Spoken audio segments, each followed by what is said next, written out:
7th question मैं पढ़ देता हूँ एक बार। हमें कह रहा है क्वेश्चन कि किसी प्रतिरोधक के सिरों के बीच विभवांतर V के विभिन्न मानों के लिए उससे प्रवाहित विद्युत धाराओं I के संगत मान आगे दिए गए। मतलब कोई प्रतिरोध है कोई रेजिस्टेंस, उससे जब हम क्या कर रहे हैं पोटेंशियल डिफरेंस को चेंज करते जा रहे हैं तो हमारी जो धारा भी है वो चेंज होती जा रही है। मान अपने को दे रखे हैं यहाँ पे। अभी हमको कह रहा है V तथा I के बीच ग्राफ खींचकर इस प्रतिरोधक का प्रतिरोध ज्ञात कीजिए। बहुत सिंपल है, ग्राफ खींचना है हमें, तो ग्राफ के लिए मैं ग्रीन भी यूज कर लेता हूं यहाँ पे। अब एक देखो लॉजिक, मतलब एक बेसिक बात मैं आपको बताना चाह रहा हूं, वो ये है कि असल में हम x अक्ष पर लेते हैं इंडिपेंडेंट वेरिएबल, या जिसको कहते हैं स्वतंत्र चर, मतलब जो दूसरे पर डिपेंड नहीं कर रहा। फॉर एग्जाम्पल यहां पे हमारा जो v है ना विभवांतर, वो एक स्वतंत्र चर है जो I पर डिपेंड नहीं कर रहा। हाँ, I जरूर V पर डिपेंड कर रहा है कि भाई आप सेल जब चेंज कर रहे हो तो पोटेंशियल चेंज हो रहा है ना, पोटेंशियल डिफरेंस। विभवांतर बदलते हो आप तो करंट बदल जाती है। लेकिन हमारी किताब में एनसीईआरटी में क्या कर रखा है, V को x अक्ष पर नहीं लेकर के कहां ले रखा है, y अक्ष पर। मतलब मैं आपको सरल भाषा में कहना चाह रहा हूं, स्टैंडर्ड बुक्स में अगर आप देखोगे या अगर कहीं और, तो x अक्ष पर आपको V लेकर के करेंगे क्वेश्चन या ग्राफ बनेगा। लेकिन हमारी एनसीईआरटी ने क्या कर रखा है, y अक्ष पर v को लिया है और x अक्ष पर I को लिया है। तो आप टेंशन बिल्कुल भी मत लेना। देखो क्या होता है, ये सब हमारे समझने के लिए।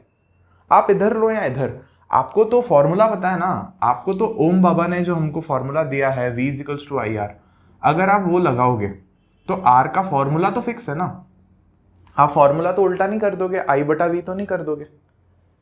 तो आप कहीं भी ले लो, उससे कोई फर्क नहीं पड़ रहा। तो मैं एनसीईआरटी को फॉलो कर रहा हूं और जो है मैं V को y अक्ष पर ले रहा हूं और I को जो है मैं x अक्ष पर ले रहा हूं। तो देखो वैल्यूज कहां कहां तक है, V पर मेरे पास वैल्यू 13 तक है। तो मैं काम करता हूं 4-4 के ब्लॉक बना देता हूं, 4, 8 और ये तो 12, जल्दी हो गया खैर, ये से 16 इस तरह से ले लेते हैं। और x अक्ष पर हमारे पास 4 तक ही वैल्यू है, तो हम 1 2 3 4 ले लेते हैं, 1 2 3 4। अब देखो करो, बस पॉइंट्स मार्क कर दो। जब v का वैल्यू 1.6 है तो 1.6 तो यहीं कहीं आ जाएगा, क्योंकि इसके 4 हिस्से करोगे 1 2 3 दिस वे। तो 1.6 जब है तो इट इज 0.5, मतलब इस जगह पे एक पॉइंट हमें मिल गया। फिर उसके बाद है हमारे पास में, जब v की वैल्यू है 3.4 तो 3.4 अगेन यहीं कहीं पर है, और तब वैल्यू है हमारे पास 1, तो 3.4 इज ओवर हेयर। फिर है हमारे पास में v की I की वैल्यू है 2, I की वैल्यू है 2, तो v की वैल्यू है हमारे पास 6.7, 2 एंड 6.7, 6 ये रहा कहीं पर और 0.7 इज समवेयर हेयर, ऐसा। और फिर क्या है हमारे पास में, v है 10.2 तो ये 10.2 समवेयर हेयर, और ये है 3 हमारे पास, तो यहाँ पर कहीं पर। और लास्ट सिमिलरली 13.2 तो ये 13.2 यहाँ पर, और इसकी वैल्यू मैच कराएंगे अपन 4 से।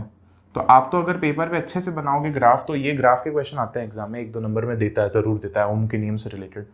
तो आपको तो सिंपल कुछ नहीं करना, अब आपको एक सीधी जो है यहाँ से लाइन खींचनी है।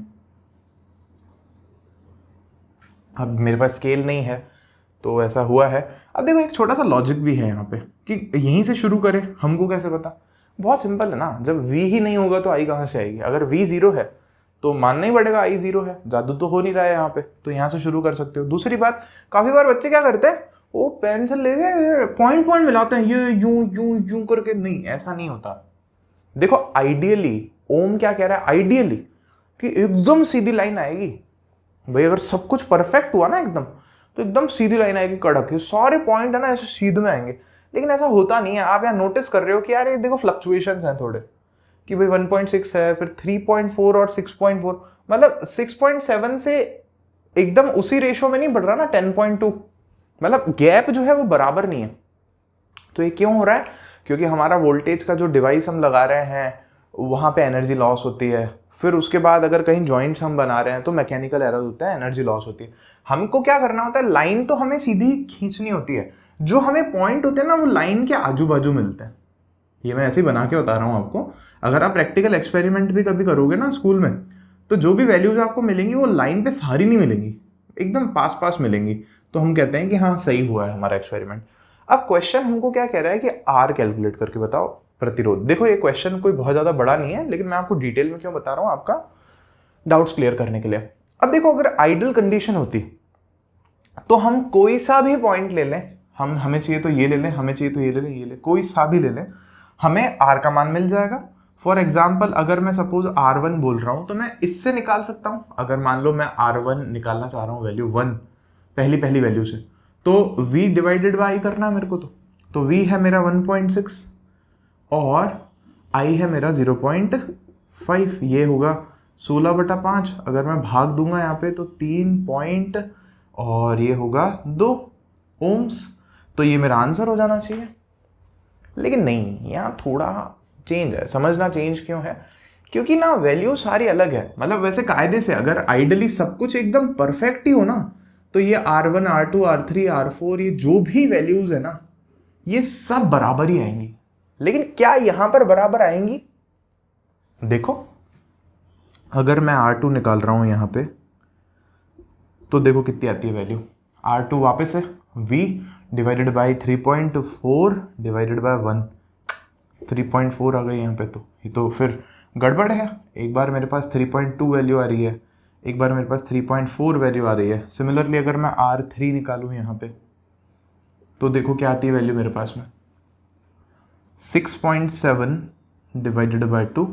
मैं क्या कर रहा हूँ, ये पॉइंट हटाता हूँ यहाँ से, तो यहाँ 0 लग जाएगा। तो ये मेरे को 3 टाइम्स 60 हो जाएगा, पॉइंट लगेगा। फिर 7 अगर बचा था 0, तो वापस से 3, 10 बचेगा, तो 5 टाइम्स जो है 0 लग करके दैट विल गेट 100। तो ये तो फिर वैल्यू चेंज आ रही है। Got point. फिर इसी तरह से अगर आप R4 भी निकाल रहे हो, तो R4 की वैल्यू है हमारे पास, जल्दी से देख लेते हैं इसको, 10.2 डिवाइडेड बाय 3, तो will get 3 times approx this value. Similarly अगर हम R5 की बात करें, तो R5 की अगर हम बात करें, R5 इक्वल्स टू हमारे पास आ जाएगा यहाँ पर 13.2 डिवाइडेड बाय 4। तो 13.2 को डिवाइड करोगे अगर आप 4 से, तो 3.3 ओम्स। अब देखो ये सारी वैल्यूज हैं हमारे पास, और लगभग आप नोटिस कर रहे हो ना, तो सारी आसपास वैल्यूज हैं। तो हम क्या करें, इसका एवरेज लेके बता दे तो हमारा आंसर आ जाएगा। तो देखो एवरेज के लिए आप क्या करोगे, R जो है उसको आप बोल दोगे R1 plus R2 plus R3 plus R4 plus R5 divided by 5, क्योंकि 5 वैल्यूज हैं। और ये चीज़ आपको मैं लिख के वापस नहीं दिखा रहा हूँ, जब आप पूरा सॉल्व करोगे तो you will get R is equals to 3.35 ohms. तो ये हमारा आंसर आ गया। अब समझ में आ गया तो मैं हट रहा हूँ स्क्रीन से, लिख लो।